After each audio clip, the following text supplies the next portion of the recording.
I think this is a fundamental change. Promulgation of the Constitution.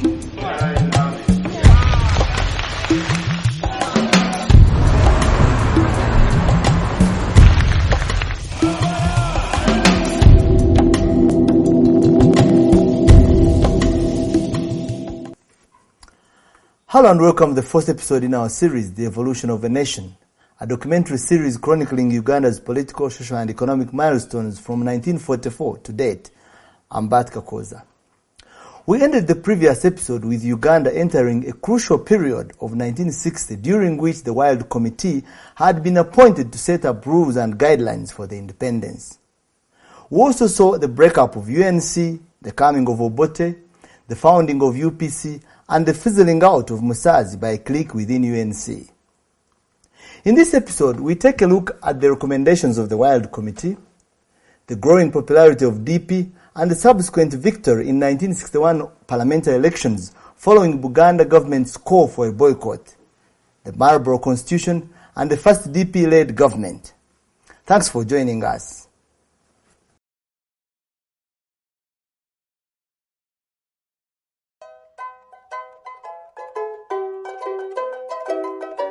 In December 1959, the Wild Committee released its report. The two key recommendations of the report were: 1. That direct elections should be held in all parts of Uganda and that no option should be offered to hold indirect elections. 2. That all members of the Legico should be elected on a common roll. Buganda did not want that status quo to pertain when the British leave. They wanted a special status within Uganda. The position of the Kabaka within Uganda had to be specified so that it is special. Buganda through Mengo threatened to boycott the elections unless prior constitutional arrangements guaranteeing its autonomy could be secured. Britain had all along come up with a very, very important policy statement that Uganda was to be developed as a purely African unitary government, unitary state, but with proper safeguards for the minorities. And when he talked about the minorities, he meant the Asians and the Europeans. So, Britain, you say you promise safeguards for the Europeans and the Asians, but you forget the Buganda government with which you are in agreement with, and where you have developed it more or less like an internally autonomous state. Now you are telling us we shall also be unitary state. So the Luchiko comes up with a demand that Britain should tell us, before we go into those major constitutional arrangements, what will be the position of Buganda and at the same time the position of the Kabaka in that new arrangement.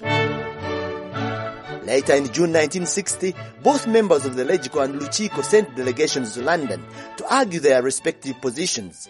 For Buganda, that a constitutional settlement precedes direct elections, and for the non-Baganda, that the full recommendations of the Wild Committee be implemented. Particularly Kintu, who headed the delegation, I was one of the most. I went there to the colonial office to put our case together to the British government, that before elections take place, elections which were to bring in a prime minister for the first time, those were going to be major changes, so that Britain was gradually coming out of power. Now, before we go into those major changes, let us be told what is going to be our position, Buganda position. And the Colonial Secretary did not receive us very favorably. He insisted that elections were to go on. We said, no, tell us first. This statement should tell us first where shall we belong as Buganda. And he said, going to the elections, this will be decided later. Although the colonial authorities endeavored to deliver compromising responses, Buganda delegation left Britain dissatisfied. So the delegation comes back, they report to the Lukiko that the colonial office has rejected us. The first reaction by the Luchiko was to vote for Buganda to secede from Uganda. And when the colonial government went ahead with the preparations for the elections, Mengo took the next drastic measure. And the Luchiko passes a resolution to say that in view of the fact that Buganda's position has not been clarified, we are not taking part in the elections. You see, that's how the boycott of the elections in Buganda came up. And affected by this vote, the colonial authorities went ahead with preparations for the elections.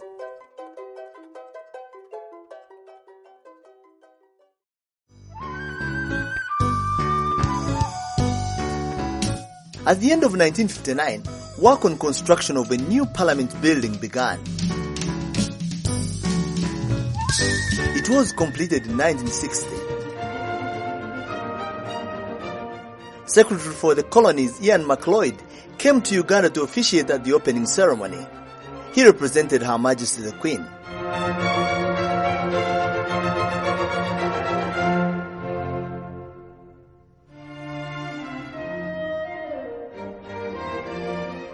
Before the new building, the Legico, Parliament of the time, deliberated from Kampala Town Hall. The historical occasion saw the members of the Legico move in a procession from the hall to occupy the new home a few meters away.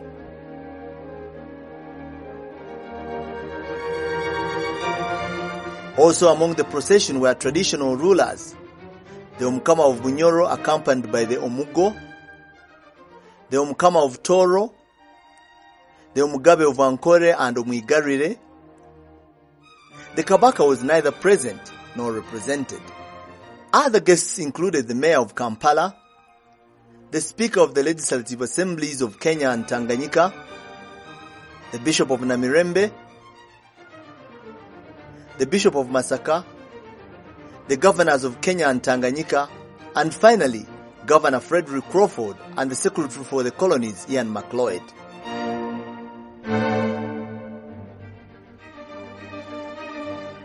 Addressing the crowds from the council chambers, Sir Frederick Crawford said that it is for all of us here today a comforting belief that we stand on the threshold of great event in the history of this vast continent, the course of some of which may be well shaped within these walls. May the members of this and future generations who seek to serve their people in this place keep always before them the precious concept of human brotherhood, of justice, and of individual liberties.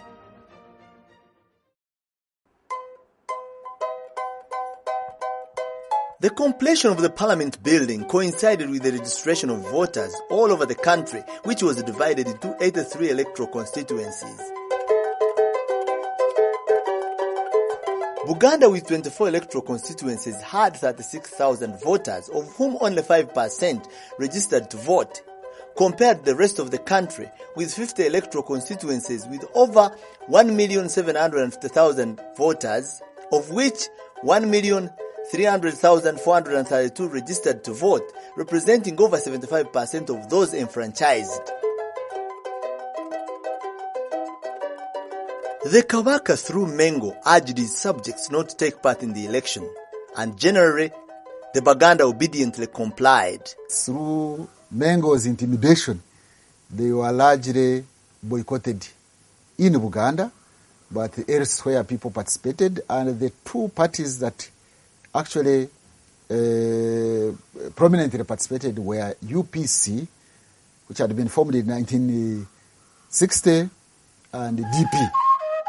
In spite of being a Muganda, Benedicto Chiwanuka defied Mengo's call and boldly led his party into the elections. Although the Baganda thought that since DP had been led by the Muganda, that Muganda should join with Lukiko. But there I think we forgot that here is Benedicto Chiwanuka, who was a national political leader, leading a national political party.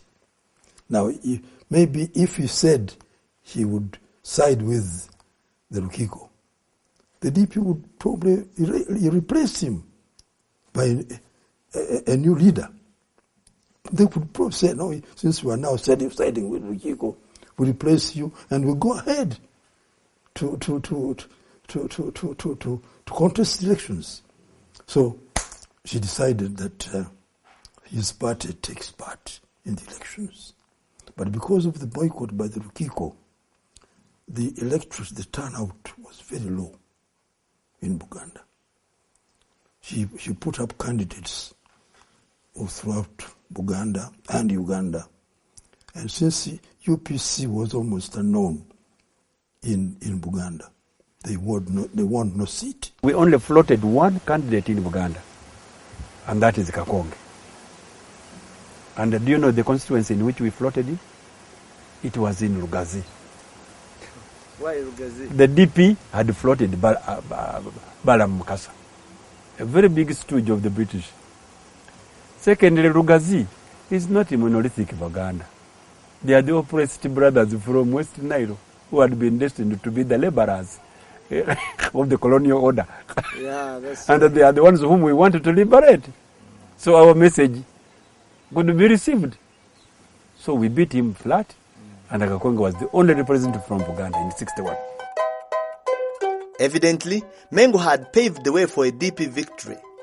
Even when only a tiny minority of the people had cast their votes, there was nothing that could be done to change the outcome.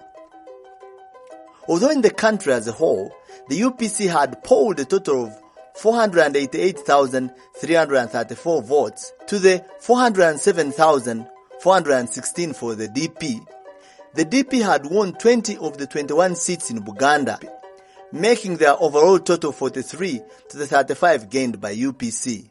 And in that regard, the colonial government allowed members to go to the Legislative Council and Kiwanuka to form an internal self-government. What that meant is that actually most of the other affairs, like foreign affairs, defense, and those critical areas, still remained in the hands of the British governor.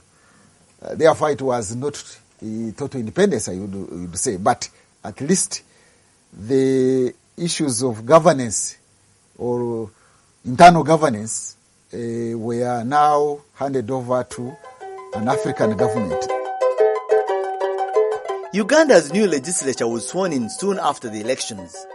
The Speaker of the Assembly, Sir John Griffin, took the oath of allegiance, followed by the rest of the members, including Ben Kiwanuka, the Chief Minister.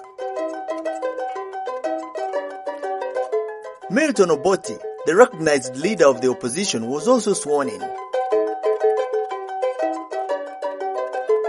During DP's short-lived term in power, Mengo showed a ruthless hostility far more intense and bitter than that which had been shown to the colonial regime. All the political leaders, all the political parties suffered. But it is only that it is Kiwanuka who was brave enough to come out and say that we are going to go into the elections. But all the political parties, in fact, the Rukiko passed a resolution banning political parties in Buganda. It failed to work. Then the Katikiro himself, Michael Chinto, at one time, brought a motion in which he said, okay, if we cannot ban them, let the Buganda government control them. Again, he was corrected by his own Minister of Education, Yekka Sempa, who said, no, control of political parties is a central government affair. So you can see that it is not only Kiwanuka who was suffering, all political parties were suffering. But it is, as luck would have it, Kiwanuka's DP became more prominent because it was more national. It was more national. Kiwanuka had to balance his obligations to his supporters outside Buganda with the support in Buganda. Now, on Saturday, the 10th June 1961, a demonstration was held in the suburbs of Kampala. Thousands of people were involved, but this was no ordinary nationalist demonstration. The principal enemy was not an alien colonialist power, but an indigenous African government. The object was not to promote national independence, but to assert tribal solidarity. The popular cry was not Uhuru, but Kabaka Yekka. The demonstrators were Baganda protesting against Ben Kiwanuka and his Democratic Party government. Kiwanuka's sins were threefold. One, he was a Catholic who had opposed the Protestant establishment in the Kingdom of Buganda. He had fought the elections despite the boycott declared by the Kabaka government. He was a Muganda and a commoner who had dared to set himself above his Kabaka. The demonstrators, these were actions of a rebel, of an enemy of the throne and an enemy of Buganda. They declared they would not recognize his government. For a week, the demonstrators continued, marking the beginning of a concerted popular agitation against Kiwanuka government in Buganda. Their weapon publicly launched on the 10th June was a new lawyerist movement under the name of Kabaka Yekka. Kabaka Yekka quickly spread out throughout many parts of Buganda. By the end of 1961, when the movement had been officially endorsed by the Kabaka government, it became a rallying point for the opposition of the Democratic Party within Buganda. After the Lancaster House conference, we all came back. Now Mengo sits down and says, now, shall we join DP? I said, no. Shall we join UPC? I said, no. What do we do? Let us form a party called the Kabaka Yekka to take charge of the elections that were to take place in Buganda, which elections would produce 21 members who would join the rest of the other members in the National Assembly. Because if we went to DP, we could not produce the 21 members as a bloc. If we joined the UPC, the same would happen. So they now form the Kabaka Yekka to contest for the 21 seats which had been provided for in the constitutional conferences in London. Kabaka Yekka quickly spread out through many parts of Buganda. By the end of 1961, when the movement had been officially endorsed by the Kabaka government, it became a rallying point for the opposition of the Democratic Party within Buganda. After he won the elections, Kiwanuka did not demonstrate political finesse, because many people think that if, having won, Kiwanuka said to the colonial government that, look, I'm not forming the government until you have sorted out Buganda's issues, Kiwanuka would have been a hero in Buganda. Meanwhile, the issue of election boycott by Buganda remained the thorn in the colonial government's foot. Britain found themselves in a very difficult situation that they could not hand over independence when a big part of the country, a central part of the country, had not taken part in the elections.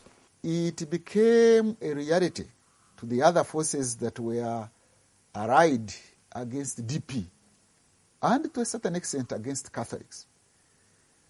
The Anglican Church, for example, the Bishop of Canterbury, I think behind the scenes, he did not want Uganda to come under a Catholic prime minister, somewhere, somehow. And he pulled strings behind the scenes. The British equally, I think they had wanted to leave a Protestant in Uganda because possibly they thought a Catholic was going to hand over Uganda into the hands of their colonial rivals like Italy or France. And yet Uganda was their nurtured child, which they prized, and Uganda was geopolitically very critical to the British, being at the source of the Nile and being in between the Francophone and the Anglophone Africa, between the Arab North and the Christian South and things like that. And then Mengo also realized that their erstwhile rival in the politics of Uganda, namely the Catholic Church, especially in Buganda, was now in power.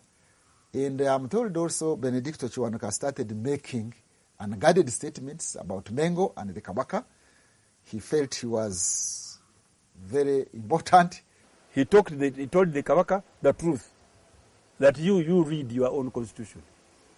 1900, you were part of Uganda. When you were returned here in 55, you were agreed that you will be part of Uganda. Therefore, the rule of Uganda is greater than you. So you come to me and we discuss. What happened after Kiwanuka became Prime Minister, he held a press conference at Entebbe. And he was asked about the Kabaka's concerns. They were using the English language. And Kiwanuka was asked, what are you going to do about the Kabaka's concerns? And Kiwanuka said, no, I'm not aware of any of Kabaka's concerns. But if Kabaka has any concerns, let them bring them to me. I'll try to solve them. Now, the reporter asked about Kabaka's concern, and Kiwanuka maybe thought that it was personal concerns of the Kabaka. So he said, let him bring them to me, I'll solve them.